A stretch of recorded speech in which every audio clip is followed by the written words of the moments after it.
Content planning. We'll talk a little bit about content here now. And I'll switch the poll too. So it looks like the majority of you are going to be building a sitemap for the redesign. So that's good. That's really basically step one. Do not skip that step. Switch the poll here. So we're going to start talking about now the content design more. So content planning, you're probably not going to completely start over from scratch and write every page from scratch. So look at what you have for current content. What can you repurpose, reuse? If you have a blog section that's getting a lot of traffic, you don't want to just dump that. You want to bring that structure over. Do you have graphics and photos? Are your team photos outdated? Should you do a new photo shoot? It's kind of awkward, right? When you see the picture of someone on a website and the picture's like 20 years old and you meet them and they look totally different. And plan, any of your premium content. If you have white papers or case studies or stuff you're downloading, keep in mind, sort of inventory that stuff. So you can use a tool like Gather Content. This is just a screen capture of Gather Content. Gather Content is a great tool. There's many other ones. There's many, many other tools. But I would say since you're all going to go with WordPress, if you want a tool to help manage your content, before the site is launched, right? While you're writing it and developing it, choose a tool that will hook right into WordPress if possible. So you don't have to like copy and paste or rewrite. A lot of the really good content tools, they'll be able to push that stuff right into WordPress. So think about that. If you don't have any tool, you don't want to spend money. Google Drive, if you're disciplined about organization, Google Drive is a great tool to help plan your pages. You can see the thumbnails for pictures here. Like this was for a redesign for something called for a nonprofit, which deals with helping people of color and low income people, get into college. It's an awesome organization. And they have lots of icons. They use tons of icons. So we had a folder of icons for the designers to make sure they are using the right one, right? So Google Drive if you don't want to get a separate tool. So, these are just tips for the content. Of course, reuse high performing content. If your personas have changed, if your goals have changed, realign that content with whatever those new things are. And so here's, it's just something briefly from that toolkit, the toolkit, which will come in the email you can download. This is a worksheet called a page brief, which is very handy. If you have a page brief for every page before you start writing the content, it's going to be a lot easier for the writer to write. It will also be easier if, say, you want to use multiple writers. You have some internal staff. Maybe you're working with an agency. Maybe they're hiring writers. The page brief really says what should be on this page. Who is the audience for the page? What's the messaging? What's the primary message? What's the value this page has to the visitor? And then, what's the action you want someone to take if they're on this page? What is the next thing you want that visitor to do? And SEO stuff, what is the are there legal guides, brand guides for this page? What type of imagery should be on it? Any special considerations? So if you have a page brief for every page, that's a helpful tool. Let me know if you want in the chat if any of you use page briefs. So we're going to get into wireframes now. Another critical planning step. So it said, I did this poll if you've ever wireframed your site. So a few of you, only 17% said you do have wireframes for your current site.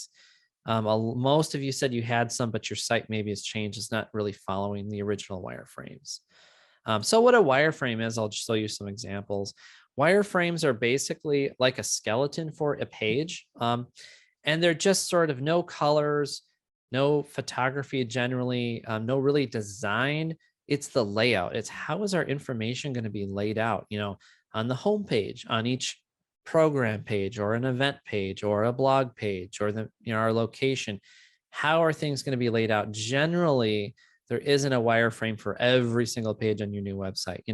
There's a wireframe for each basically major template, major different type of layout, right? So we always do a lot of wireframes, usually for sites. This is a homepage one, especially for like how people navigate around, where your button's going to be to get people to the next step through your site. Interactivity, Like we even wireframe if like you have a pop-up that's really critical or something, or a search, we'll wireframe that up. And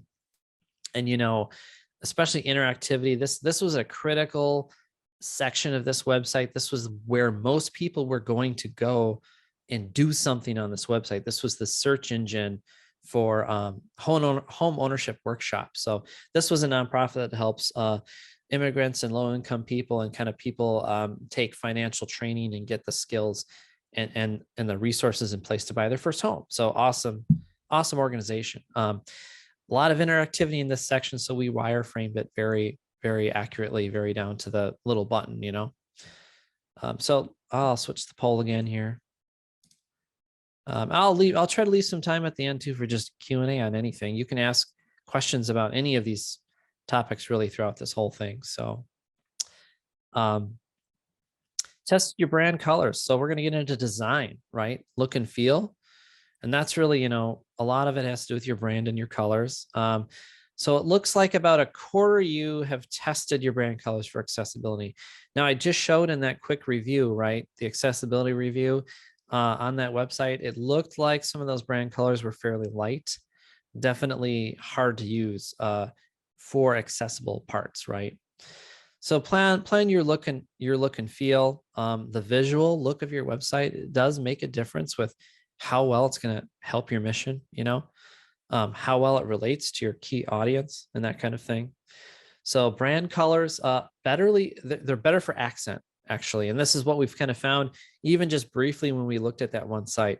Brand colors generally are not as bold, not as contrasty. So you either need to add some secondary colors or use the brand colors as accents, pick some bolder colors. And like I already showed, test your colors, test your combination of colors to make sure that you're meeting the contrast requirements for accessibility. And there is I showed you that tool already. There's another tool. If for some reason, say you're having a hard time determining new colors, or you just want a little like inspiration, there's another little tool in my tool bag here, which is this color space thing. So you basically plug in a color. You can plug in one of your brand colors or some other color. You're going to plug in a brand color. You can hit generate and it'll build different palettes just for maybe some inspiration. If you want to figure out what tones of gray go with our brand color, what are, opposing colors. And this is just a really cool thing to, if you do need to add some extra colors, you can use this free tool. And there's other ones out there too. This is just the one I like, this color space tool. So, and then of course your typography, usually you're going to have official brand fonts, which may or may not be web fonts or usable. Be very conscious about fonts. I would say highly recommend sticking with open source fonts like Google Fonts or any other system with open web free fonts. It's rare, but I have run across a couple clients where they're using licensing fonts and they have to pay every year to use the fonts, or the fonts are just really inaccessible where the letters connect, they're too close, or scripty kind of fonts. That's very difficult for cognitive and people maybe with different vision issues or cognitive issues. They can't read that. So fonts do have a little bit of an impact on accessibility too. And then of course, as you're looking at design, you're going to want to look at your imagery. Whenever possible, original video, original imagery content. And of course, you can mix and match it with stock stuff if you need stock stuff. I believe I actually have a poll. Yeah, I have a poll on original content here for photo and video. So I'll launch that. And then another thing a lot of times people do is people combine all those elements we talked about. They'll take the color, the photography, style stuff, fonts, they'll mix it all together in what we call style tiles. Not everyone's going to do this, but if design's super important, if you're going to put effort into design, creating these style tiles before you go onto the full website design, super helpful. Awesome. We've got a question. How long should an organization plan for a full redesign process? How many months? That is a really good question. Of course, that's hugely variable. hugely variable because your site could be really small or it could be massive and require a change in platform, a lot of different things. I would say the ideal time is really 6 to 10 weeks. 6 to 10 weeks, in my mind, is the ideal time frame you should shoot for. It's very stressful to do something in less than 6 weeks. It's quite stressful, even if you have a lot of resources. And we've done that. We actually redesigned and redeveloped the Minneapolis Parks website, the entire system, which is thousands and thousands of pages. And it was built on a custom content management system, which the company was like getting rid of. So they either had to redo their site or was going to go offline. Now, obviously, a city like Minneapolis, you can't have your parks website go offline. That was a very quick turnaround and extremely stressful. So I would say 6 to 10 weeks is ideal. It's averaging about, I would say it's averaging about 8 weeks, usually. Highly variable though on the size, the type of redesign, and how much of your staff can really help, right? Like I said, approval process. It's funny, but the approval process and finalizing the content, those two things delay sites the most. People can't agree on something and you have a board and the entire board has to approve something. That slows stuff down. And that last 10%, the last 10% of the content always takes more than clients think. We have a pretty good judge of how long it's going to take, but it always takes longer than what clients think the content's going to take. So plan for more time for content to get that in there. So thank you very much for that question. That is a great question. So I did a little poll here about original content. So are you going to leverage original photo and video? 86% of you said yes. So that's awesome. That is awesome. And it's not the end of the world to use a stock photo here and there, right? But like lots of websites use stock photos. You see the same photo everywhere, right? And it can be kind of obvious sometimes. So the last step for your redesign, as far as planning the design of what the site's going to be, is of course a full mock-up, a full graphical mock-up. This is what the new homepage is going to look like. So here is what some mock-ups look like for that Children in Nature Network site. So we did a full mock-up of the homepage. Like wireframes, you're not going to fully mock up every single page. You're going to do the main ones. Maybe the homepage, maybe a blog article page, maybe a donate page. So you do key pages. And then really, once this is done and the mockups are approved, it is really off to the programmers to turn this into a WordPress website. And then, from there, it's putting in the content really. So create, moving, and maybe your content's in Gather Content or Google Docs if you've been building it this whole time. It's really nice to have some content ready for that wireframing stage. I would highly recommend. Sometimes people make a wireframe and they really like it, but then they realize, ooh, the text we need in this space is way too much, right? There's not enough space. So I would say if you're going to say maybe wireframe and detail the homepage or some other pages, it's nice to have that content almost done, right? Really close.